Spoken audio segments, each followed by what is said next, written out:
Alô, amigos, internautas de Maceió, todos esses que estão acompanhando a Rádio Brasil Espírita e também a sua TV web. É para nós motivo de bastante alegria darmos continuidade ao programa O Evangelho segundo o Espiritismo e sua simplicidade. Nós fizemos uma apresentação geral, fizemos uma introdução para os comentários sobre o Evangelho segundo o Espiritismo e nós vamos hoje dar início ao capítulo inicial do Evangelho segundo o Espiritismo, que é o capítulo 1. Então nós vamos seguir em todos esses programas com comentários sobre essa obra básica de Allan Kardec. E no capítulo 1 do Evangelho segundo o Espiritismo, ele é intitulado Eu não vim destruir a lei.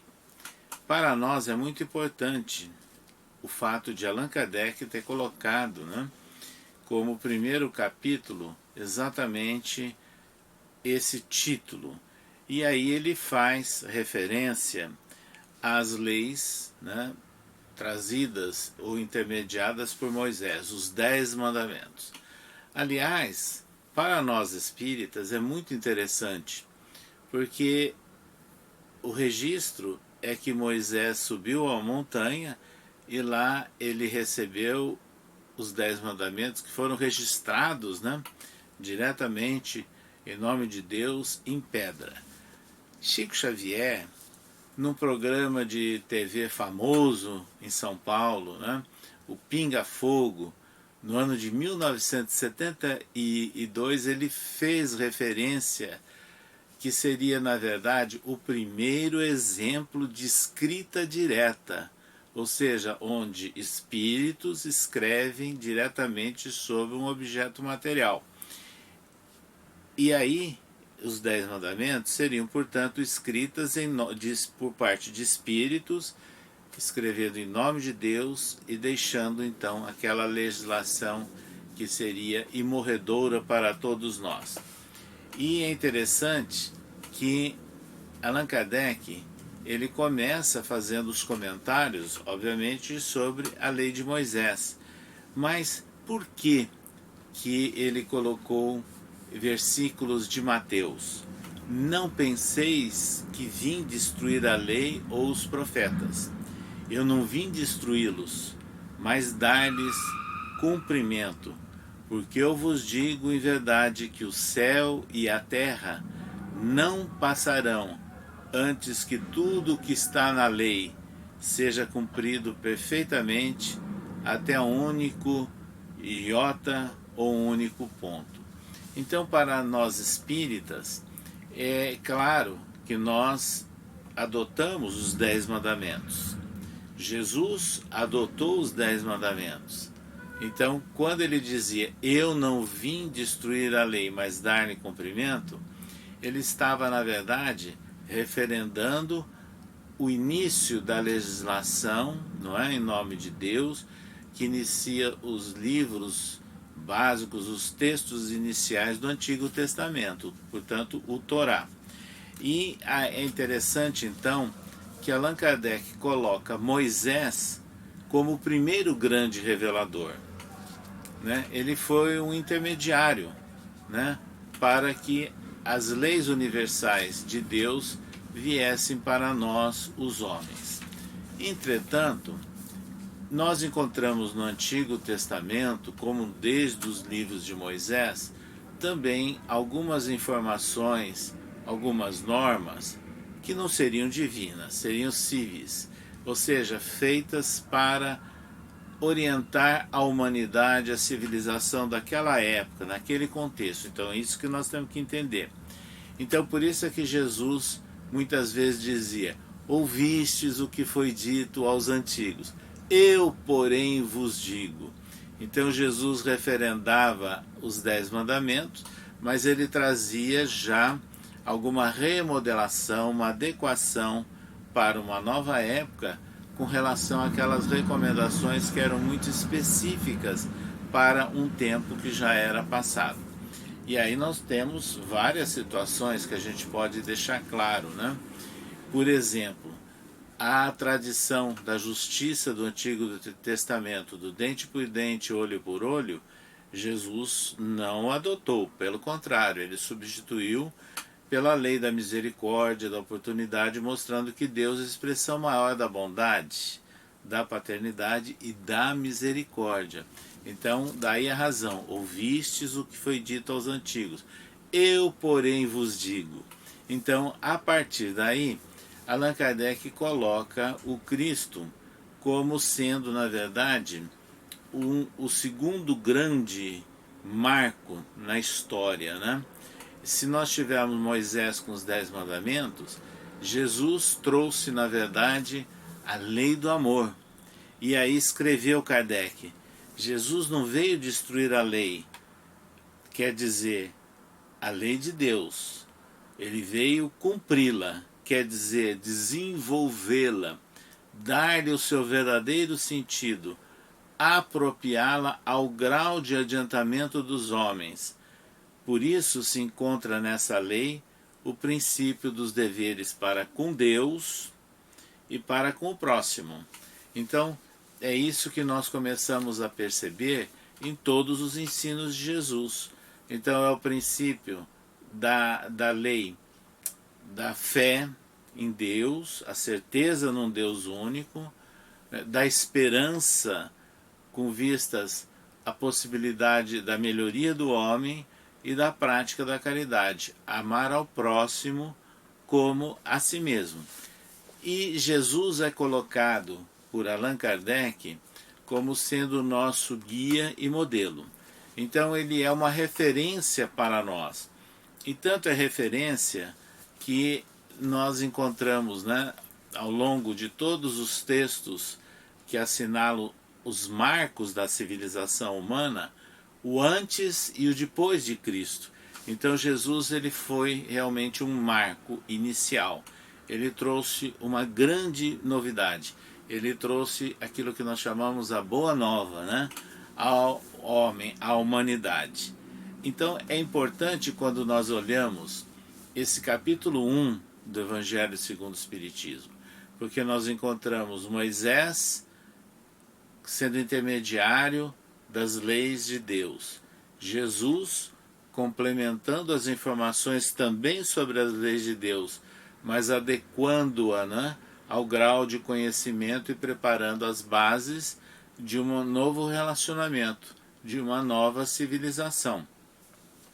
Então, é por isso que surge aquela ideia da primeira grande revelação, Moisés, a segunda grande revelação, Jesus.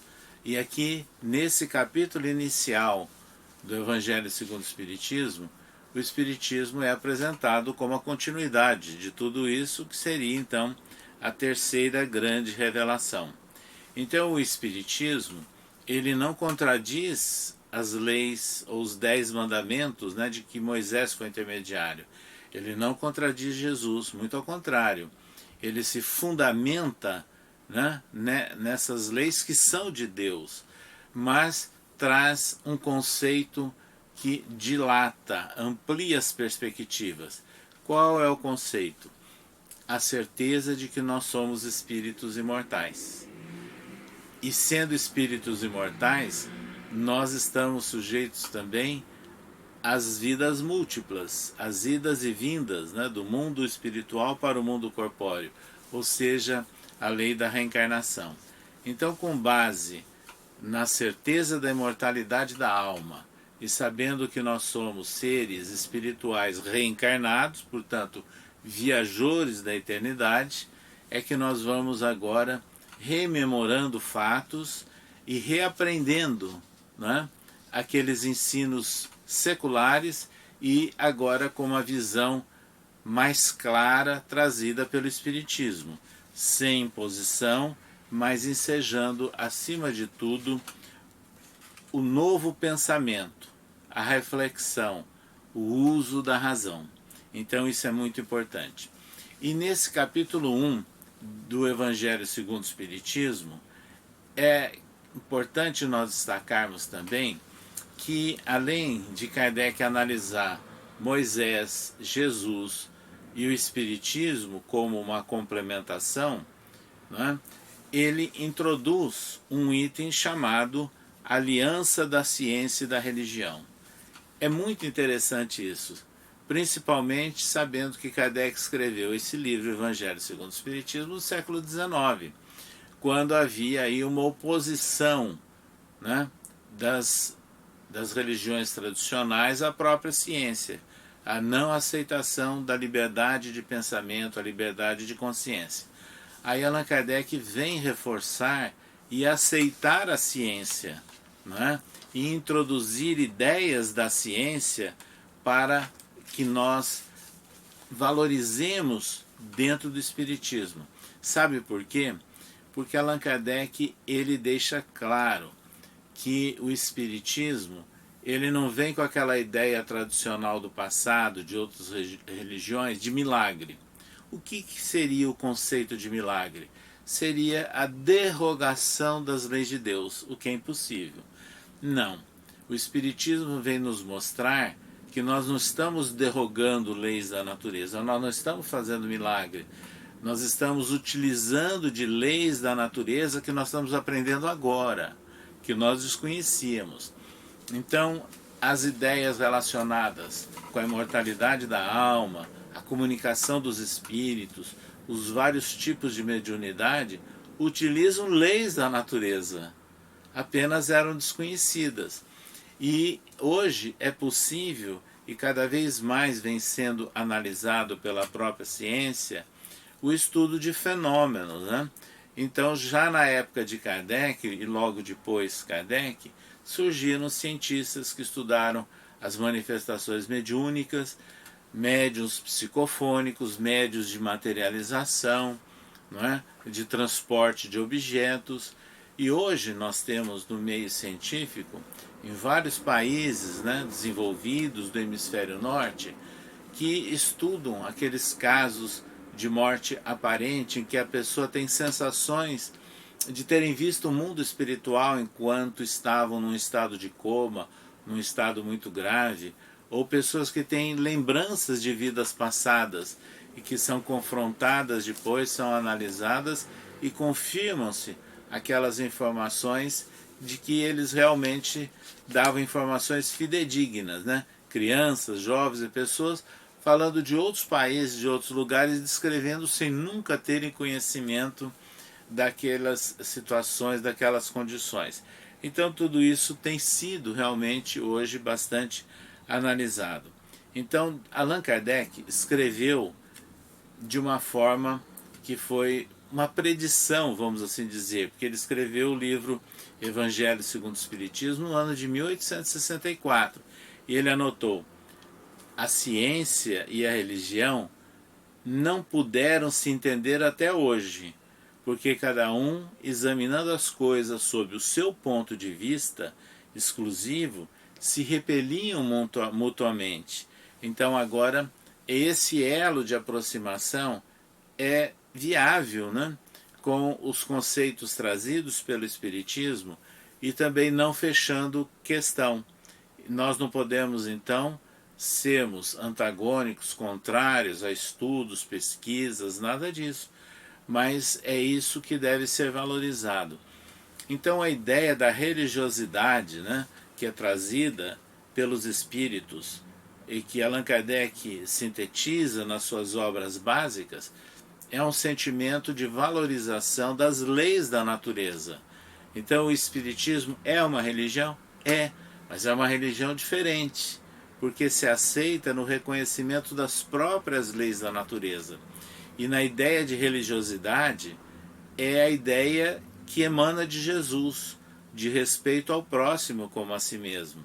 Então valoriza-se o que Allan Kardec chama de comunhão de pensamentos, valoriza-se os laços morais e os laços espirituais, não mais aquela imposição, não mais a chamada fé cega, mas a ideia de se estimular a solidariedade e a fraternidade entre as pessoas.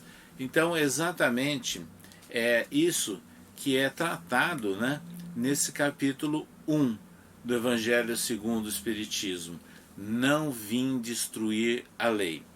Allan Kardec, então, ao relacionar ciência e religião, e nessa visão espírita, ele diz o seguinte, que nós estamos, na verdade, preparando uma autêntica revolução moral, né, para a humanidade. E ele escreveu, as consequências dessa revolução moral são fáceis de prever. Deve trazer nas relações sociais inevitáveis modificações, as quais não está no poder de ninguém se opor, porque estão nos desígnios de Deus e resultam da lei de progresso, que é uma lei de Deus. Quando nós falamos também de ciência e de religião, não podemos esquecer que a ciência não é apenas a pesquisa de mediunidade, não é pesquisa de reencarnação, mas a ciência também tem a ver com as ciências sociais. E aí o Espiritismo, ao se fundamentar nas leis morais de Jesus, está fazendo o quê?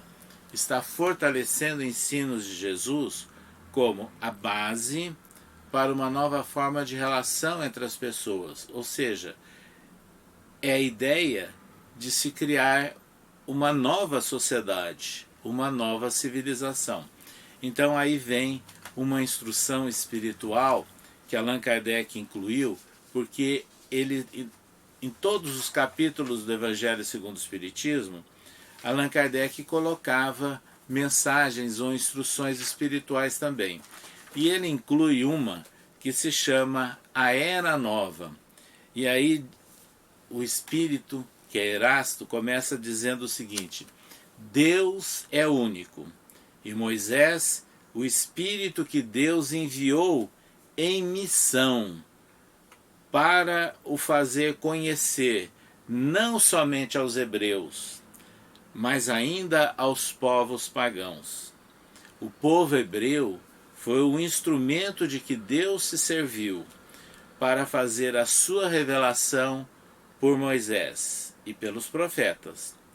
E as vicissitudes desse povo eram destinadas a impressionar os olhos e fazer cair o véu que ainda escondia a divindade aos homens. Então, os mandamentos, né, de que Moisés foi intermediário, a moral que emana dos ensinos de Jesus e que ele foi o grande iniciador, né, para a nossa civilização, para a humanidade, de uma moral mais pura, uma moral mais sublime, que é a moral evangélico-cristã, que deve renovar o mundo. Então essa que é a ideia de Era Nova, não é?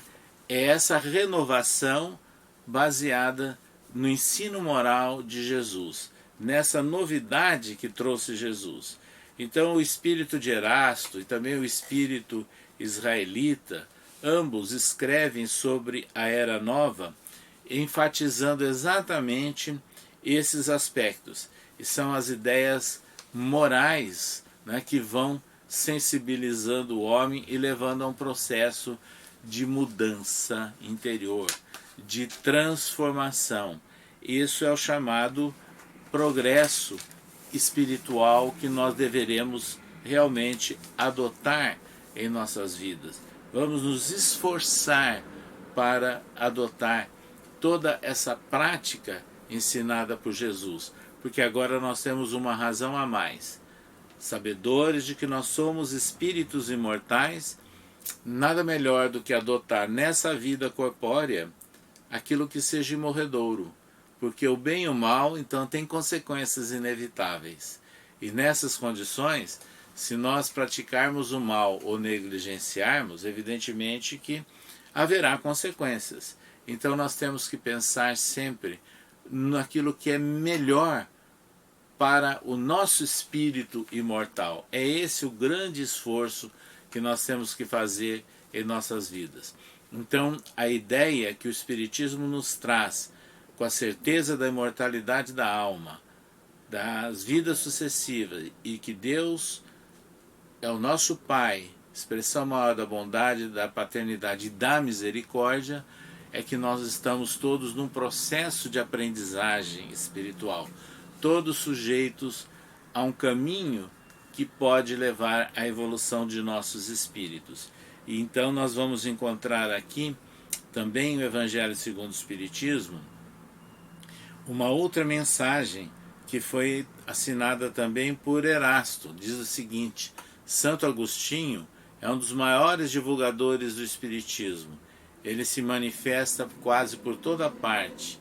A razão disso encontramos na vida desse grande filósofo cristão, que pertence a essa vigorosa falange. Então veja bem, Santo Agostinho foi um jovem devasso, né? E que por volta do século IV, né? Então há muito tempo atrás, ele se renovou, ele mudou o caminho dele quando leu uma epístola de Paulo aos Romanos. Então ele passou a ser um grande estudioso dos ensinos de Jesus, escreveu livros, tornou-se um dos filósofos e um grande exemplo de mudança, de superação, de aperfeiçoamento. Então, ele é um exemplo para nós também, de que nós podemos substituir os enganos do passado, os chamados erros que foram praticados dentro da nossa existência, por um novo caminho. Então, é o caminho da superação, é o caminho do aperfeiçoamento. É isso que enseja, na verdade, todo o ensino de Jesus e que é revigorado pelo Espiritismo. Então nós podemos concluir claramente de que esse capítulo 1 do Evangelho segundo o Espiritismo, não vim destruir a lei, mas dar-lhe cumprimento, é aquela ideia bem ampla que nós temos que ter dos ensinos de Jesus, que vão restabelecendo as bases dos 10 mandamentos de que Moisés foi intermediário, mas ele vai detalhando, vai adequando para uma outra época, para um outro momento, né, em que ele estava já vivendo, trazendo aqui para nós e preparando um futuro. E o Espiritismo, ele surge no século XIX, com o trabalho de Allan Kardec, sendo intermediário também da espiritualidade de muitos espíritos, e que registraram tudo isso para mostrar a gradatividade do conhecimento, a evolução natural do conhecimento. Moisés com os 10 mandamentos, Jesus com a lei do amor e o Espiritismo corroborando e fortalecendo tudo isso com a certeza de que somos espíritos imortais. Assim, amigos, nós continuaremos em outro programa analisando mais um capítulo do Evangelho segundo o Espiritismo na sua simplicidade.